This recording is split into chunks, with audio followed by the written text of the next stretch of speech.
Welcome back to What Arty Noobs with General Disturbance. This is the TS-5. It's the Tier 8 American Premium Tank Destroyer. This one's located on the eastbourne of Studzianki, and it's under the command of Awppenheimer. Let's go. And we've got no sound. We'll restart that straight away and run it right away to the start. That's better. And that's it. And that's better indeed, yes. Always nice to have some sound. Well, you can see 3 marks of excellence on the barrel of Awppenheimer's gun. It's a 120mm, capable of 400 alpha and penetrating 248mm with standard AP. And with the premium heat rounds, it will do 300mm. Now, the TS-5 is one of 6 projects that were designed in June of 1954 for a new tank destroyer. They built a dummy vehicle, but they discontinued the project before they actually built the real thing. It has good frontal armour, a decent health pool, and fairly good DPM, and the heat rounds actually have fairly good velocity. One of the only problems really is that it does have a rather terrible weak spot, which is the cupola right on top of the turret, and you can shoot it between the tracks. Now, he's actually hidden his tracks at the moment by going into this position, but he's still showing his cupola. Notice he's actually hidden the side with the cupola on the brick wall, so he's actually using his advantages, and he'll probably go for that BZ-176. Yes, he does, but he didn't. Oh, it's not a BZ, it's a Vipera. Quick reposition, go for the cupola on top. Didn't get it. Should be able to get that cupola right on top of the T-29. Fairly weak roof. Okay, the Vipera's moved over that side. Unfortunately, Viperas do have rather good frontal armour. He's having difficulty trying to get through. Yes, he does get it this time, and he gets a high roll for 425. Go for it again. Yep, he's getting it through. Just the connection between the turret and the actual body that he's aiming for. He can't really go to the other side of the railway line right down the far end because he would expose his cupola. So he's trying to dispose of them as he can from this position. Now, the T-29 knows that if he angles his turret well enough, he won't get it penetrated, but unfortunately that TNH 105-1000 managed to get one round back. Oh, he got a pen there on the T-29. Now, go for the sides of the TNH. Yes, he gets that. No problem whatsoever. The enemy are being very cooperative here. Okay, go for the same spot again, and this time round he takes out the Vipera. So he's now safe to move up, although he would still be liable to get his cupola penned if there's any enemy further back. Okay. The only problem is as well is that the enemy's taken the cops to the north of the station. I think he's going to try and get that cupola if he can. The guy's rocking backwards and forwards. Oh, it's not the cupola there, actually, it's the wings, which is actually the rangefinders on a T-29. That's it, the guy's looking and pulls back. He's using the heat rounds to try and punch through the frontal armour. Nope, didn't get there.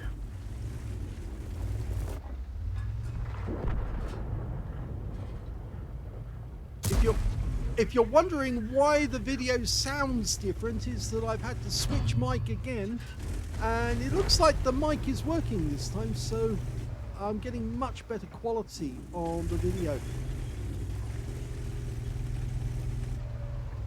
Okay, sights. Oh, it hit the tracks.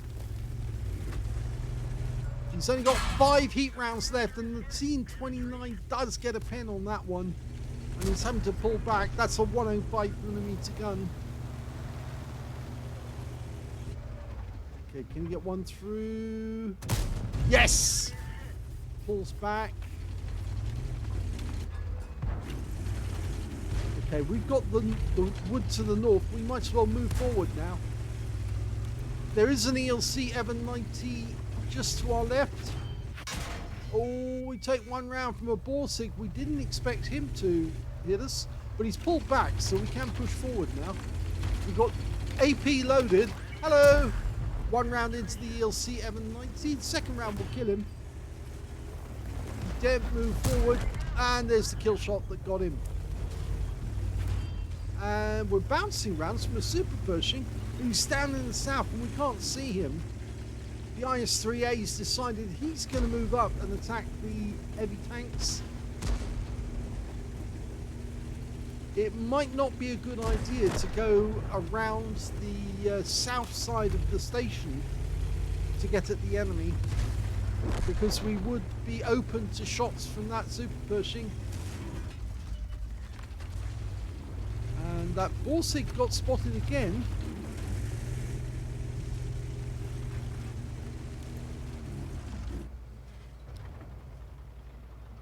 Maybe we're not spotted at the moment. Ah, there we go. Oh, right into the engine bay of the T-25-2. That's the turreted one. Just missed out the chance of getting one into his engine.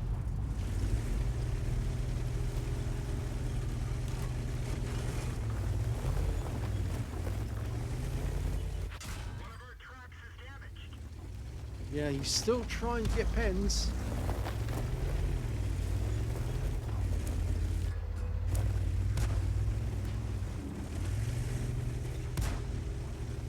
It's all a case of putting ourselves in the right place.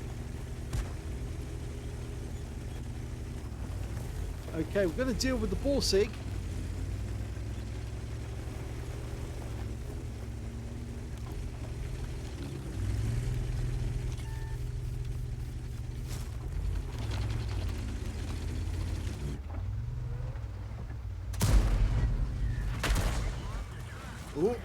Well, we know where the enemy Arty is, and based on this, you just fired one straight back down the line. Received a round from the Borsig, but bounced it. Oh, and now the Lorraine has actually moved into the corner. Lines one up to fire down range, doesn't get it. Judging where he thinks it might be. The Lorraine 15550 is slightly off, so they're both on this side of the railway line. He's just trying to guess where they are at the moment. His gun's off now, so he needs to fix that. And now we can see the Pershing down in the south. Oh, stunned again. I'm not going to break out in the song that Klaus normally does. Or maybe I will. He's stunned again. Whoa! No, I don't think it suits me, really. Whoa! There goes the Borsig. Kill shot goes to the IS-3A. Okay, now we can go after the enemy Arty. Oh, well, I think he wants to deal with that Super Pershing first. Hello, Mr. Super Pershing. Unfortunately, we've only got 3 rounds of heat left. And the Super Pershing suddenly realised, yes, we can pen him. So he's actually ducked back into cover. Okay, we've loaded the AP again. Now, nobody's spotting us, but we can spot him. Good shot, right on the money, into the engine bay. And the Lorraine 15551 is out the game. But where is that Lorraine 15550? According to the mini-map, he's actually south of the railway line. In fact, there he is. He's on the retreat. Pascucci's. Oh, cheated. Now, we might still be able to get it. Is he behind the building? Okay, we've got a SU-130 PM. He's a little further around the corner, though. We're going to deal with the Super Pershing first, I think. Has he loaded the heat rounds? No. I think he only loaded the heat because he realised he would be facing the frontal armour of the Super Pershing, which is difficult to get through. Because of course it's actually American steel covered by German steel. Because of course they butchered a German Panther and slap the extra armor on the front of the Super Pershing's turret. Now we can't see the 15550 now. He's definitely either behind those buildings or much further south. I reckon he's probably gone much further south now. If we go down into the dip and try and make our way across to try and find him, then the SU-130PM will delight in slamming shells into our side. The IS-3A's decided to do the good thing and moving forward to try and proximity locate the Lorraine or to spot him. He has got the frontal arm to stand up to the... Oh, there's the Lorraine. He's actually further south than I thought he would be. He's still running, though. Oh! Long-range shot. Very well judged. And that's a Pascucci's medal. Okay, so there's the SU-130PM. There he is. He actually was down the dip himself, or he is now. And there's one shot in, but he's going to need at least 3 to take him out. Unless the IS-3 helps us, and he does, and there's the end of his game. So there's only one enemy left. It's a Super Hellcat, and he's way down in the south, and we're not that fast, the tank destroyer. Maximum speed is only 26 kilometers an hour, so it's going to take us a little while to get there. Don't really want the enemy to be getting pot shots at us on the way down, but remember the Super Hellcat has only got a 90mm gun, which means he's limited to 240 Alpha, I think, if I remember correctly. And he'll more than likely go for the SU-130PM ahead of us, because if he goes for us, he probably won't pen. If he goes to the SU-130PM, he will pen every time, unless he hits the gun.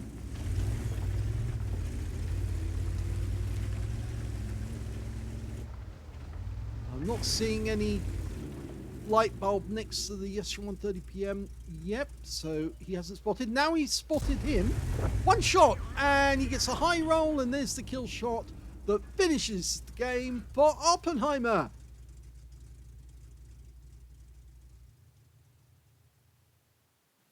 Here's the end of battle stats, and it was an ace tanker for Awppenheimer in the TS-5. He managed to get a 5 for effect for doing more damage than hit points to his own vehicle, fighter badge for getting at least 4 kills. He ended up with 5, one short of getting a top gun and 1/3 of the enemy team, as well as a shell proof for blocking more damage than hit points to his own vehicle, a duelist for taking down 2 tanks who damaged him, a bruiser medal for getting at least 5 critical hits, and a hand of God for surviving the battle, having received damage from 4 different enemy tanks or more. He got a Pascucci's because he killed both enemy Arty, and they both tried to kill him, so I suppose that's the ones that count as the duelists. But he also managed to pick up the high caliber for getting the most damage in that game, and his win rate from that one was 11,469, which is super unicum and quite a bit more. Let's have a look at team score. Well, he managed 6,161 hit points. The next highest scorer was the Super Pershing. He only managed 3,300, so that's slightly more than half the value that Awppenheimer managed to get, with the third highest being the Bisonte C45 on his own team with only 1,782, and that's less than a third of the damage that Awppenheimer managed to get. When it came to kills, though, he managed to get 5, which is 1/3 of the enemy team. 4 kills went to the Bisonte, and 3 kills went to the IS-3A on his own team, who also picked up a steel wool, and the T-26E4 Super Pershing on the enemy team. When it came to base XP, he's got that one as well, so he's got the top in all 3 columns. 1,717 went to Awppenheimer, 1,028 went to the Bisonte C45, and 910 went to the IS-3A. We can see that the Hawk 30 also got a scout in that game, so he did spot a lot of the enemies straight away. At least 9 tanks spotted at the start of the battle. In fact, he spotted 11. That's a huge number. On this map, it's fairly difficult to get that, unless, of course, you go straight out into the middle of the battlefield to try and spot the teams which are going to the north and to the south.